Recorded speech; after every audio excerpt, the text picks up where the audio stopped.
Okay, बिस्मिल्लाहिर्रहमानिर्रहीम, अस्सलाम वालेकुम, वेलकम टू ऑल। तो आज हमारी थर्ड क्लास बीएमबीएस की उससे पहले हम थोड़ा सा बेटा रिवाइज कर लेते हैं चीज़ों को। अनीस, ज़रा बोलिएगा, माइक आपका कैसा है इस टाइम? सर मेरा हाँ, अब ठीक है माइक आपका। चले, मुझे थोड़ा सा रिवाइज करा दे बेटा। लेवल ऑफ मैनेजमेंट कितने थे? 3 लेवल्स थे सर। शाबाश, कौन कौन से जल्दी से बताएं। टॉप मैनेजर, मिडिल मैनेजर और फर्स्ट लाइन। शाबाश, 3 लेवल की मैनेजमेंट थी, अच्छी बात हो गई। मैनेजमेंट की रिस्पॉन्सिबिलिटीज बता दो यार, जल्दी से थोड़ा सी दो चार बता दो ऐसे।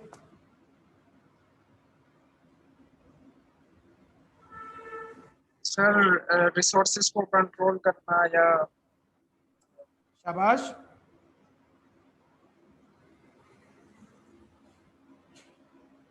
कंट्रोलिंग, कोऑर्डिनेटिंग, कमांडिंग वगैरह वगैरह, ये उसकी यस रिस्पॉन्सिबिलिटीज थी। अच्छा, अच्छा, उसके बाद मुझे थोड़ी सी स्किल्स बता दो यार, अच्छी मैनेजमेंट की स्किल्स कौन सी होती हैं? सर जिसमें मेंटोरिंग हो और लीडरशिप स्किल्स हो, टाइम शाबाश, मैनेजमेंट। ठीक है ठीक है ठीक है, अच्छी बात है। तो भैया हमने देखा था, हमने ऑनर्स को हम समझा रहे थे कि यार देखो, आप क्योंकि काम शुरू करना चाहते हो, आप पैसा लगाना चाहते हो, आप चाहते हो कि आपके हाथ में एक अमीरों की स्कीम लग जाए, आप पैसा डबल कर लो। तो हमने कहा कि भाई आप मैनेजमेंट लेके आओ, वो आके काम करेगी, आपको पैसा कमा के देगी, भले ही भले पैसा ही पैसा। तो वो जब जाने लगा तो हमने कहा कि यार बैठ जाओ जरा, हमारी कुछ और बात सुनते जाओ कि जो मैनेजमेंट लेने जा रहे हो उसके अंदर क्वालिटीज क्या होनी चाहिए। तो हमने उनको 8 क्वालिटीज बताई थी। अब हमने उसको मोटी मोटी 8 क्वालिटीज बता दी थी कि उसके अंदर लीडरशिप होनी चाहिए, टाइम मैनेजमेंट होनी चाहिए, स्ट्रेस मैनेजमेंट होनी चाहिए, इनोवेशन एंड क्रिएटिविटी होनी चाहिए, कम्युनिकेशन वाली स्किल होनी चाहिए, information gathering, negotiation, coaching and mentoring, ये वाली स्किल्स उसके अंदर जो है वो होनी चाहिए। तो लीडरशिप की स्किल बेटा हम लीडरशिप के चैप्टर में पढ़ेंगे। उसके बाद स्ट्रेस मैनेजमेंट भी हम चैप्टर 7 में चले 6 में चल के पढ़ेंगे। इसी तरह निगोशिएशन भी हम आगे चल के पढ़ेंगे। बाकी हम अभी थोड़ा थोड़ा देख लेते हैं। अच्छा बच्चे, टाइम मैनेजमेंट की स्किल बेटा, टाइम मैनेजमेंट से मुराद होता है कि किसी भी टास्क को इफेक्टिव और एफिशिएंट वे में डेडलाइंस के अंदर रहते हुए कंप्लीट करना। कोई आपको काम आया, कोई टास्क आया, आपने उसको टाइम के अंदर कंप्लीट कर लिया, ये कोई खास टाइम मैनेजमेंट नहीं हो। टाइम मैनेजमेंट क्या है कि वो टास्क को आप इफेक्टिव और एफिशिएंट वे में डेडलाइंस के अंदर करें। मतलब आप कम से कम उसके ऊपर कॉस्ट लगाएं, अच्छी से अच्छी उसकी क्वालिटी दें, और वो भी टाइम के अंदर दें, डेडलाइंस के अंदर दें। तो हम कहते हैं कि जनाब जी इस शख्स के अंदर टाइम मैनेजमेंट की स्किल्स है। अब कुछ मामलात, ये रीजन ऐसी होती है जिसकी वजह से टाइम मैनेज नहीं हो पाता। मुझे बताएं अनीस बच्चे, आप किस वजह से आप अपना टाइम कहाँ कहाँ पर वेस्ट करते हैं? आपको क्या लगता है कि आप अपना टाइम कहाँ वेस्ट करते हैं जो आप पढ़ाई को नहीं दे पाते? हम सबको पता होता है। सर फोन मतलब डिस्ट्रैक्शन।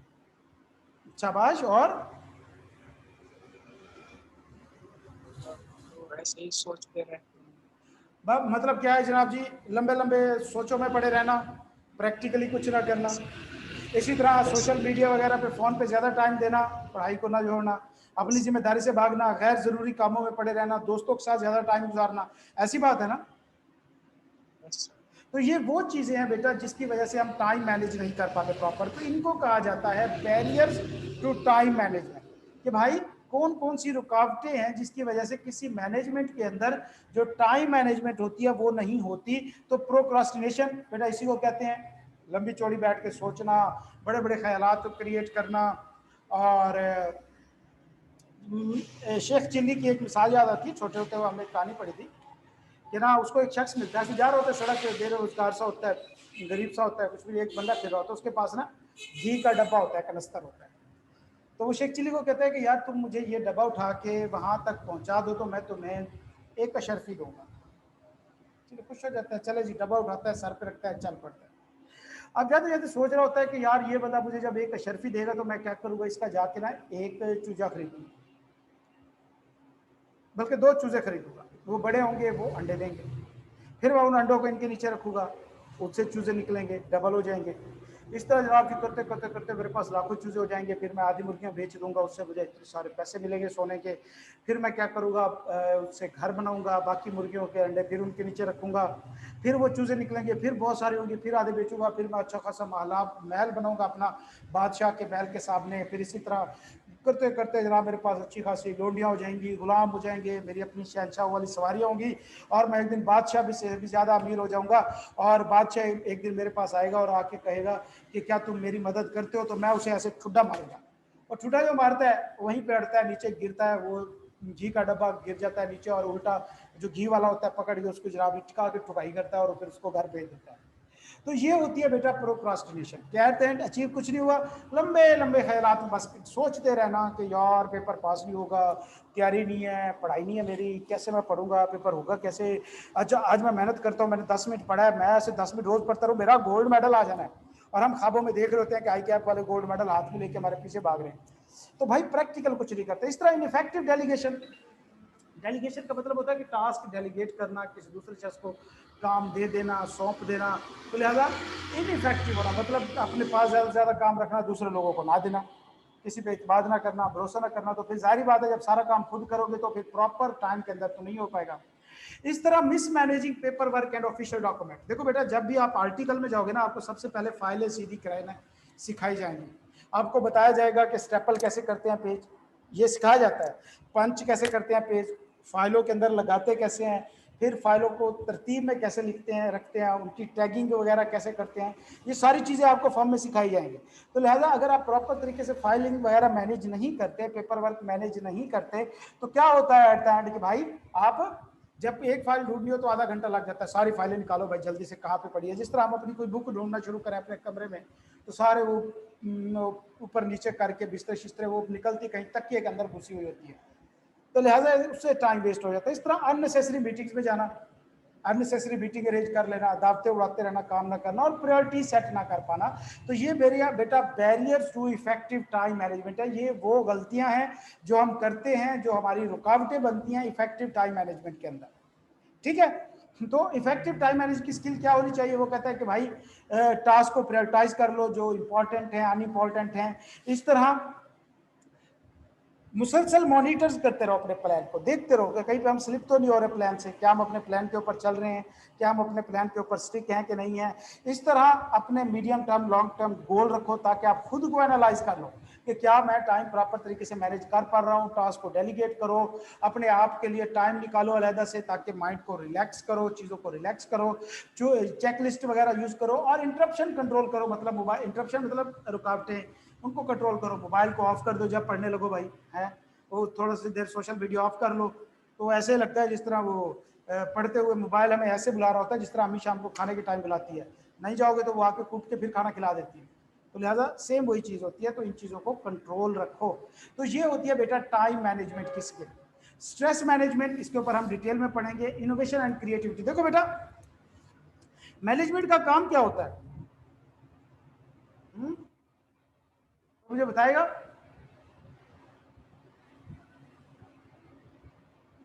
मैनेजमेंट का काम होता है, जी जी सर, चीजों को ऑर्गेनाइज करना या कमांड। रिस्पॉन्सिबिलिटी है यार। देखो ऑनर को इस चीज से कोई गर्ज नहीं है, ऑनर मैनेजमेंट को क्यों लेके आया मुझे ये बताओ, चलो पर्पस क्या है मैनेजमेंट का?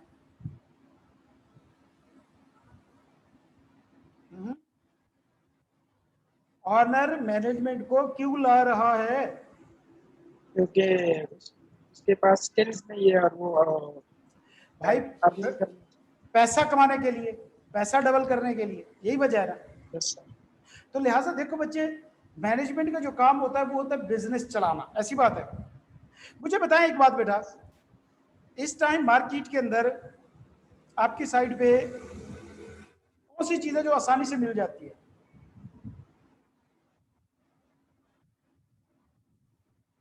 मिसाल के तौर पे बात करें हम कि हमारे यहाँ जनाब जी, यहाँ पर अगर मैं कहूँ तो ये जो ब्रेड्स होती है ये आसानी से मिल जाती है, हर शॉप पे अवेलेबल है। यहाँ पे 2-3 बेकरियाँ वो चला रही, मैं बेकरी खोलना चाहता हूँ, मैं भी इसी बिजनेस में आना चाहता हूँ, तो क्या अगर मैं भी वही ब्रेड जो है, मेरी मैनेजमेंट भी वही ब्रेड जो ऑलरेडी आराम से मार्केट के अंदर अवेलेबल है बना के बेचना शुरू कर देगी, तो क्या वो प्रॉफिट कमा पाएगी इतनी जल्दी?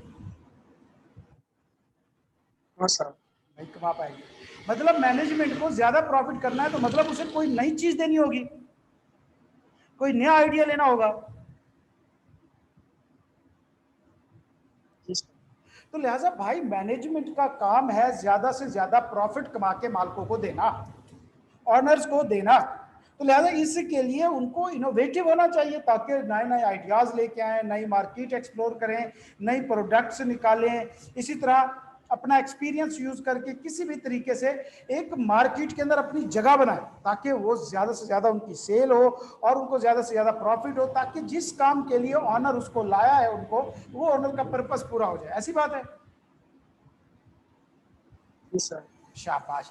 तो ये बेटा इनोवेशन एंड क्रिएटिविटी की स्किल होती है कि भाई प्रॉब्लम वगैरह को क्विकली सॉल्व करना, नए नए आइडियाज ढूंढना, नई प्रोडक्ट और सर्विसेज ढूंढना, नए रिसोर्सेज और मार्केट वगैरह को ढूंढना, ये उनकी एक स्किल है और ये होना मस्ट होती है। इस तरह बेटा कम्युनिकेशन, देखो बच्चे मैं आपको एक सिंपल सी बात बताऊं कि हम चार्टर्ड अकाउंटेंट जो है ना, मेरा एक अच्छा खासा एक्सपीरियंस है, मैं काफ़ी सारे चार्टर्ड अकाउंटेंट से मिला हूँ, दोस्त कुलीग स्टूडेंट बहुत ज़्यादा है। हमारा सबसे बड़ा जो फॉल्ट होता है ना, हमारा जो फॉल्ट लाइन है जहाँ पे हम मार खाते हैं वो दो हैं। एक हमारी कम्युनिकेशन की स्किल जीरो, एक हमारी प्रोफेशनल ड्रेसिंग जीरो। ना हमारी पर्सनैलिटी डेवलप होती है, ना हमारी कम्युनिकेशन। हमारे ऐसे ऐसे मैंने फर्म्स के पार्टनर देखे हैं, बड़ी बड़ी फर्म्स के पार्टनर हैं जिनको बोलना नहीं आता, क्लाइंट्स के साथ वो डील नहीं कर सकते। पार्टनर अपने मैनेजर्स को भेज देते हैं कि जाओ तुम मेरे ब्याह पे क्लाइंट से बात करके, मैं अपने पार्टनर की बात करता हूँ, वो नहीं डील कर सकता, कोई बात भी नहीं कर सकता। हमारे एक मीटिंग थी, फॉरेंसिक ऑडिट हुआ, गवर्नमेंट डिपार्टमेंट था पंजाब पैसी जो Punjab employ social security institution, इसमें प्रेजेंटेशन देनी थी हमने, तकरीबन 150-200 के करीब बंदे थे, उसमें मिनिस्टर थे, उसमें कमिश्नर थे, डिप्टी कमिश्नर थे, उसके अंदर एमएसएस डीएमएसएस 150 के करीब लोग थे। जब प्रेजेंटेशन हॉल में पहुंचे तो सारी मैंने खुद सुपरवाइज की हुई थी मीटिंग। सर पर पर्सनैलिटी किस सच में बताता हूँ सबर रखो ठीक है। अच्छा, जब हम वहाँ पे पहुंचे तो बड़ा सारा वहाँ पे जनाब जी हॉल है और उसमें वहाँ बैठी है, मेरा पार्टनर खड़ा होकर, तो यार ऑफिस मुझे जल्दी से काम है, मैंने जाना है, प्रेजेंटेशन तू दे दे। मुझे कोई देने में मसला नहीं था, सारी मैंने खुद ही काम किया था, अपने हाथ से किया था, अरेंज वगैरह सुपरवाइज करना, मुझे मेरे पार्टनर से ज्यादा पता था कि उस असाइनमेंट के अंदर क्या है। लेकिन मैं ये देख रहा हूँ कि उस वक्त असाइनमेंट उस पार्टनर वहां से भागने की कोशिश कर रहा था, कहता ऑफिस मुझे काम आ गया, जल्दी से मैंने जाना है। हालांकि मुझे पता था कि उसके फरिश्तों को भी कोई काम नहीं है, इसे अगले 1 साल तक कोई काम नहीं आना। जिस बंदे को काम ही नहीं आता उसे काम क्या ना होगा। ऐसा कौन सा इंपॉर्टेंट काम है कि एक 18 लाख की असाइनमेंट है, उसकी फाइनल मोमेंट है, हम उसकी प्रेजेंटेशन देने जा रहे हैं और पार्टनर भाग रहे हैं वहां से, और वो यकीन करो वहां से निकल गया। हालांकि शुरू के 10 मिनट मैंने उन्हें कहा सर आप बैठ जाएं, चले मैं दे देता हूं, मैंने अपने साथ में ऑडिट का मैनेजर था उसको साथ में लाया, हम 2 प्रेजेंटेशन कर लेते हैं, आप कम से कम बैठे तो सही यहाँ पर। वो 10 मिनट बैठा, जैसे ही हमारी प्रेजेंटेशन फ्लो में उठ के गायब हो गया भाई। सेम इस तरह हमारे स्टूडेंट्स का रोल है कि आप जब प्रैक्टिकल लाइफ में जाएंगे आप देखेंगे वहां पे फीमेल बैठी है, हमारी टांगे कांपना शुरू हो जाती, हमसे बात ही नहीं होती, तो भाई इनसे वो कुड़ी बैठी है क्या गल करिए भाई, क्या मसला है यार। अगर उनको प्रॉब्लम नहीं है, उनको इक्वल राइट चाहिए, वो आके बैठ गई है, तो आपको क्या प्रॉब्लम है। तो आप भी तो उनसे कम्युनिकेट करो, नहीं कर सकते, बात ही नहीं होती उनसे, अजीब सी डिस्क्रिमिनेशन शो कर रहे होते हैं, भूल जाता है कि वो कैसे करना है। आपको भेजा जाएगा जी जाए कमिश्नर से मीटिंग करके आए, आप जाएंगे इंस्पेक्टर से बात करके आएंगे, आप वहां पे जाके जी हजूरी सर झुका, बात ही पूरी नहीं निकलेगी आपके मुंह से, क्या काम करके आएंगे आप। भाई वो बंदे थोड़ी खाता है यार, वो रिश्वत खाता है बस, तो जाओ उसको उसकी काम की बात करो। मैं जाता था ना, आराम से जाके बात करनी, सर ये इशू है, और पहले 2-3 मीटिंग असेस कर लेता, बता किस टाइप का है, आखिर में कहना सर इसका सोल्यूशन बताएं, जान छोड़े बार बार नहीं आ सकते, तो उसको सोल्यूशन वही होता था, इफ कमिश्नर सेटिस्फाइड 5%, 10%, मिस्टर 10%। तो भाई हम कम्युनिकेशन स्किल में बहुत मार खाते हैं और इसकी डेवलपमेंट कहीं पे भी नहीं है। पीसीएससी कोर्स है, आपको पता है सब किस तरह होते हैं, मुझे भी पता है, 5-5 हज़ार पे सर्टिफिकेट बांट दिए जाते हैं, कोई टेंशन नहीं है, कोई कम्युनिकेशन प्रेजेंटेशन नहीं होती, कोई स्किल डेवलप नहीं होती, क्लास में कोई ग्रुप स्टडीज नहीं होती। बिलीव करें आप जिस कॉलेज में पढ़ रहे हैं वहां से पीसीएससी करें, आप देखिएगा फीमेल का ग्रुप अलग होगा, मेल का अलग ग्रुप होगा, यार तुम यहीं से उनका दिमाग क्या बना रहे हो। अजीब ही सोच डेवलप की हुई है भाई, एक प्रोफेशनल वर्ड है, उसमें प्रोफेशनल तरीके से चलो। वहां पे कहां से जेंडर आ गया मेल का, कहां से आ गया फीमेल का। आप दिमाग तो खुद उनके डाइवर्ट कर रहे हो ना कि नहीं यार it's something different, it's something different. फिर जब प्रैक्टिकल वर्ल्ड में तो हर चीज एक जैसी ना, आपने फेस करना है, देखना है उनको, उनसे बातें करनी है, आपने उनसे काम निकलवाना है। फिर आप फ्लैट हुए पड़े होते हैं वहां पे, उनके हिस्से का काम भी खुद ही कर रहे होते हैं आप। तो भाई एक हमारी कम्युनिकेशन डेवलपमेंट कहीं पे भी कोई पता नहीं है, बिजनेस कम्युनिकेशन पढ़ते हैं तो वो भी जस्ट पढ़ने की आता क्या है, पीसीएससी करते हैं तो वो भी बस एक आई कैप ने एक नया लॉलीपॉप दे दिया कॉलेजेस को पैसे कमाने का, वो भी धन्यवाद छाप रहे हैं, हम भी पढ़ के सर्टिफिकेट लेके फिर रहे, किसी को कुछ भी नहीं पता। और दूसरे नंबर पे बेटा पर्सनैलिटी, पर्सनैलिटी से क्या मुराद होता है, हम ये नहीं होता कि टाई पैंट लगा के रखो, पर्सनैलिटी से मुराद होता है बेटा कि जिस कंपनी में बैठे हो क्या आप उस कंपनी को सूट कर रहे हो, उस कंपनी के मुताबिक बैठे हो। अगर कहीं पे आपको पता है कि सारे पैंट शर्ट वाले आ रहे हैं, आप वहां पे धोती पहन के पहुंच जाओ। आपके क्लाइंट कई तरह के होंगे बच्चे, आपके क्लाइंट कमिश्नर होंगे, मिनिस्टर होंगे, जज होंगे, वहीं पे पेंडू ठेकेदार भी होंगे, वहीं पे काश्तकार भी होंगे, वहीं पे वडेरे नवाब भी होंगे जिनको उर्दू नहीं सीधी बोलनी आएगी। आप सबके साथ एक ही तरीके से थोड़ी चल सकते हो। तो पर्सनैलिटी से ये मुराद होता है बेटा कि जिस महफिल में आप बैठे हो आप वहीं के लगो। आप जब किसी पढ़े लिखे शख्स के साथ बैठे तो उसके साथ पढ़े लिखी गुफ्त करो, आप किसी जब जरी किसान के साथ बैठे तो उसके किसानों वाली बात करो। तो ये पर्सनैलिटी होती है, ये हमारी डेवलप ही नहीं की जाती। पर्सनैलिटी तो छोड़ो, हमारे बच्चों में तरबियत ही नहीं की जाती। स्टूडेंट्स में उस्ताद और शिगिर्द तले खड़ के सूटे लगा रहे हैं इकट्ठे, क्या तुम डेवलप कर रहे हो उसको यार अल्लाह के बंदे। तो भैया हम दो जगह पे मार खाते हैं, कम्युनिकेशन स्किल में और पर्सनैलिटी के अंदर। प्रोफेशनलिज्म में नहीं कह रहा, प्रोफेशनल पर्सनैलिटी वो मुनाफकत का मतलब है, मतलब ये है कि भाई जो हो नहीं वो दिखो, नहीं बचा ऐसा नहीं करना, ओरिजिनल रहना है, जो हो वही रहो, लेकिन अपने आप को डेवलप करोगे ना, जिस सिचुएशन में भी बैठे हो तुम हर फन बोलो, तुम्हें हर टॉपिक पे बात करनी आनी चाहिए। तो ये कैसे होगा बेटा, ये चीजें पढ़ने से होता है, ये न्यूज चैनल देखने से होता है, ये अखबारें पढ़ने से होता है, ये बुक्स पढ़ने से होता है, फेसबुक से नहीं होता, ट्विटर से नहीं होता, टिकटॉक से नहीं होता। ठीक हो गया। तो लिहाजा कम्युनिकेशन की स्किल्स मैनेजमेंट के अंदर होनी चाहिए ताकि वो प्रॉपरली अपने एम्प्लॉयज को कम्युनिकेट कर सके, प्लान बता सके, इस तरह ऊपर जो ऑनर्स होते हैं उनको कम्युनिकेट कर सके, हमारी प्रोग्रेस क्या चल रही है, तो वो हर साइड पे कम्युनिकेट कर सके। ये ना हो कि नीचे एम्प्लॉयज के ऊपर शेर बनी रहे, जैसे ही मालिक है बिगी बिली बन जाए उससे बोला ही ना जाए कि कहना क्या है मैंने इसको। तो लिहाजा manager need to be able to communicate in all direction including horizontally, horizontal मतलब ये अपने दोस्तों के साथ, अपने पेयर्स के साथ, अपने रैंक के लोगों के साथ, वर्टिकली मतलब नीचे एम्प्लॉयज को और ऊपर ऑनर्स को, और इस तरह डाउनवर्ड्स एंड डायगोनली वगैरह के किसी भी साइड पे डायरेक्शन पे उसको कम्युनिकेशन करनी आनी चाहिए। क्लियर है? किस लिए कम्युनिकेशन स्किल होनी चाहिए? मैनेजमेंट को सपोर्ट करना, लोगों को प्लान्स बताना, गोल और स्ट्रक्चर एम्प्लॉयज को बताना, नए नए आइडियाज लोगों को कन्वे करना, इंफॉर्मेशन प्रोवाइड करना, और रिलेशनशिप वगैरह को लोगों के मैनेज करने के लिए कम्युनिकेशन जरूरी होती है। अब मेरा अगली स्किल है इंफॉर्मेशन गैदरिंग। मैंने आपको बताया कि मैनेजमेंट का काम, कभी इमरान खान को आपने देखा है कि सड़क के ऊपर खड़े होकर झाड़ू लगाते हुए? फिर से क्वेश्चन है मेरा। No sir.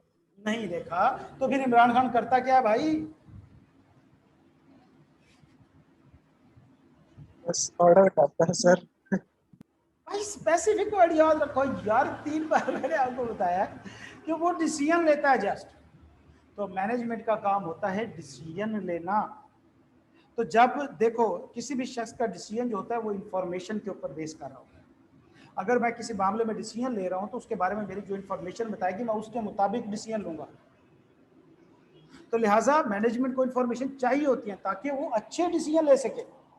मिसाल के तौर पे हमारी मैनेजमेंट को पता ही नहीं है कि मार्केट के अंदर कंपटीशन बिल्कुल खत्म हो गया और हम अपनी पुरानी तरतीब से चल रहे हैं, ये कंपटीशन बढ़ गया बहुत ज्यादा और हम अपने पुराने स्टाइल से चल रहे हैं, तो क्या मार्केट में हम कम्पीट कर पाएंगे? क्या हम प्रॉफिट जनरेट कर पाएंगे उस हिसाब से? No sir. नहीं कर पाएंगे। तो लिहाजा अगर मैनेजमेंट को इंफॉर्मेशन होती है कि जी मार्केट में कंपटीशन बढ़ गया तो वो टाइमली डिसीजन ले सकती है कि जी प्राइस कम करो, एडवर्टाइजमेंट बढ़ाओ, मार्केटिंग बढ़ाओ, कुछ ऐसा करो। तो लिहाजा इंफॉर्मेशन गैदरिंग जो है वो मैनेजमेंट की एक स्किल है। अब मैनेजमेंट जो है वो कितने तरीकों से इंफॉर्मेशन गैदर कर सकती है? सोर्सेज क्या 3 है। लिसन, सुन के इंफॉर्मेशन जो है लोगों के फीडबैक, इन्वेस्टिगेट इशू प्रॉब्लम सुन के इंफॉर्मेशन इकट्ठी कर सकती है। ऑब्जर्वेशन, मामलात को देख के समझ के वॉक इन चेक करके घूम फिर के देख सकती है मार्केट के अंदर कि भाई इस टाइम क्या मामलात चल रहे हैं। इस तरह इंटरव्यूज करके लोगों के इंटरव्यू, स्टाफ के इंटरव्यूज, एम्प्लॉयज के इंटरव्यूज, कस्टमर से फीडबैक वगैरह लेके इन 3 तरीकों से मैनेजमेंट जो है वो इंफॉर्मेशन ले सकती है। चौथा तरीका होता है क्वेश्चनएयर। कभी आपसे क्वेश्चनएयर फिल कराए गए बच्चे कहीं पे? फीडबैक फॉर्म आपने कभी फिल किया है?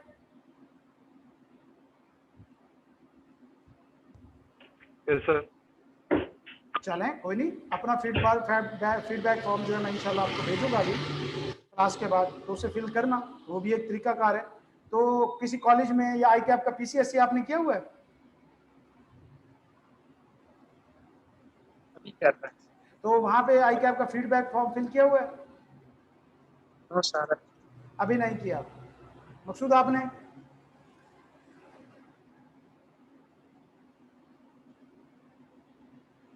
फीडबैक फॉर्म फिल किया? देखो मुझे, आप कहीं पे भी जाते हैं आपसे फीडबैक फॉर्म लिया जाता है, तो वो बेसिकली उसका पर्पस क्या होता है? उसका पर्पस भी तो इंफॉर्मेशन लेना होता है। तो लिहाजा मैनेजमेंट 4 तरीकों से इंफॉर्मेशन गैदर कर सकती है: लिसन, ऑब्जर्वेशन, इंटरव्यूज एंड क्वेश्चनएयर। अब मैनेजमेंट जो है उसको इंफॉर्मेशन किस लिए चाहिए होती है बच्चे? मैनेजमेंट इंफॉर्मेशन को कहां पे यूज करती है? Decision making. डिसीजन मेकिंग में। तो लिहाजा 4 तरीकाकार से वो यूज कर सकती है इंफॉर्मेशन इकट्ठी करने की।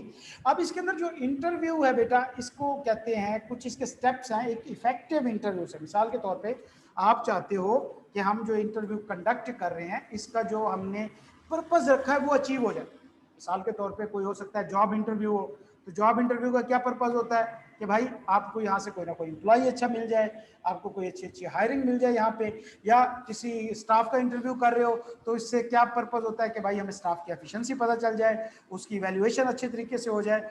तो लिहाजा कुछ स्टेप्स हैं, मैनेजमेंट अगर उनको फॉलो करती है इंटरव्यू करते वक्त, तो भैया वो इफेक्टिव इंटरव्यू कहलाता है।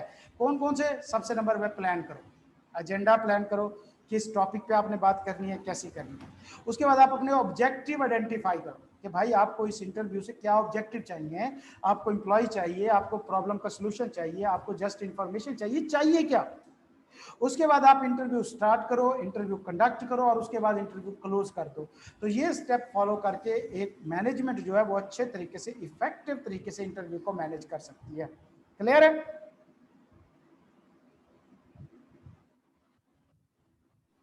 Yes sir. उसके बाद क्वेश्चनर्स। क्वेश्चनर्स क्या होता है? मैंने अभी आपको बात बताई कि छोटे छोटे जो क्वेश्चन होते हैं एमसीक्यूज की फॉर्म में लोगों से वो यूज किए जाते हैं उनका फीडबैक लेने के लिए। इसका फायदा क्या होता है कि ये रीयूजेबल होते हैं और इसके अंदर बाइसेस नहीं होती। मतलब जो आंसर लिखा है वही आंसर है। मिसाल के तौर पे अगर एक ही क्वेश्चन का आंसर आप 3 लोगों से पूछेंगे ना लिख के, तो तीनों का मुख्तलिफ आंसर होगा, और जो बंदा इंटरप्रेट करने वाला होगा वो उन आंसर को मुख्तलिफ तरीके से सेंस में लेगा। लेकिन क्वेश्चनएयर क्योंकि स्टैंडर्ड आंसर होते हैं तो सबका आंसर सेम होगा, जो भी होगा सबका आंसर सेम होगा, कोई बाइसनेस उसमें शामिल नहीं होगी। तो लिहाजा 2 फायदे होते हैं, एक तो रीयूजेबल और दूसरा अनबाइस्ड होते हैं। जबकि डिसएडवांटेजेस क्या है? ये लो रिस्पॉन्स रेट होता है, लोग बहुत कम इसका जवाब देते हैं। मिसाल के तौर पे आप पीटीसीएल, जैज या कहीं पे किसी हेल्पलाइन पे फोन करें तो वो कहते हैं ना जी कॉल के फौरन बाद फीडबैक दीजिएगा, ऐसा यस होता सर। है? कभी आपने दिया है? No sir. बस यही मसला है कि लोग फीडबैक नहीं प्रोवाइड करते। समझ आ गई बात? तो यस ये सर। क्वेश्चनएयर का नुकसान है। नेगोशिएशन के बारे में आप पढ़ेंगे आगे। Coaching and mentoring, last skill, ये इंपॉर्टेंट है बच्चे। अभी तक हमने जितना पढ़ा उसमें से सबसे इंपॉर्टेंट ये टॉपिक है कोचिंग एंड मेंटोरिंग का। देखो बेटा, कोचिंग से मुराद होता है किसी एक स्पेसिफिक स्किल को इंप्रूव करना।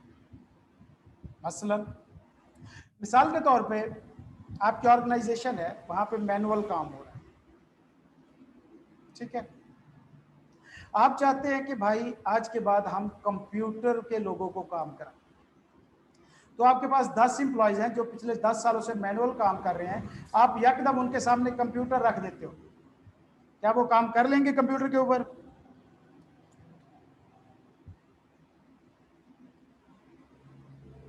क्या वो कंप्यूटर के ऊपर काम कर लेंगे? सर क्वेश्चन ही समझ। बेटा आपकी एक ऑर्गेनाइजेशन है, आप 10 साल से पेपर वर्क करा रहे हैं, एम्प्लॉइज जो है वो पेपर पे काम कर रहे हैं, कोई कंप्यूटर आपके ऑफिस में। आज आपकी मैनेजमेंट ने डिसाइड किया आज के बाद तमाम लोग कंप्यूटर पे काम करेंगे और सारों को लैपटॉप पकड़ा दिए जाते, लो जी आज के बाद इस पे काम करना। क्या एम्प्लॉइज काम कर लेंगे उनके ऊपर? No sir. अच्छा, तो फिर आपने उनसे काम तो करवाना है, तो क्या करेंगे फिर आप? उनको सिखाएंगे ना सर। ट्रेन करेंगे उनको, कंप्यूटर सिखाएंगे उनके लिए, फिर उसकी ट्रेनिंग क्लासेस रखनी पड़ेंगी आपको, ऐसी बात है। जी सर। तो लिहाजा वो ट्रेनिंग क्लासेस क्या किसी एक स्पेसिफिक स्किल को इंप्रूव करने के लिए या बहुत सारी स्किल्स को इंप्रूव करने के लिए? तो स्पेसिफिक है सर। स्पेसिफिक है ना, कंप्यूटर सिखाने के लिए, तो लिहाजा उस ट्रेनिंग को कोचिंग कहा जाएगा। एक ऐसी ट्रेनिंग जिसके अंदर किसी इंडिविजुअल या एम्प्लॉय की सिंपल एक स्पेसिफिक, ये चंद स्पेसिफिक स्किल जो है उनको इंप्रूव करने के लिए जो कंडक्ट की जाती है ट्रेनिंग, उसको कोचिंग कहा जाता है। क्लियर है? मेंटोरिंग क्या होती है बेटा? मेंटोरिंग से मुराद होता है ओवरऑल इंडिविजुअल को डेवलप करना। मिसाल के तौर पे आप में से कौन कौन मौलाना तारिक जमील साहब या वो मुस्तफाई साहब या इस तरह वो गोलड़ा शरीफ वाले पीर हैं, वो इनको सुनते हैं? सुनते हैं। ये जो बयान दे रहे होते हैं, ये कहाँ पे बैठ के बयानात दे रहे होते हैं? इनके सारे बयान मस्जिद के अंदर होते हैं?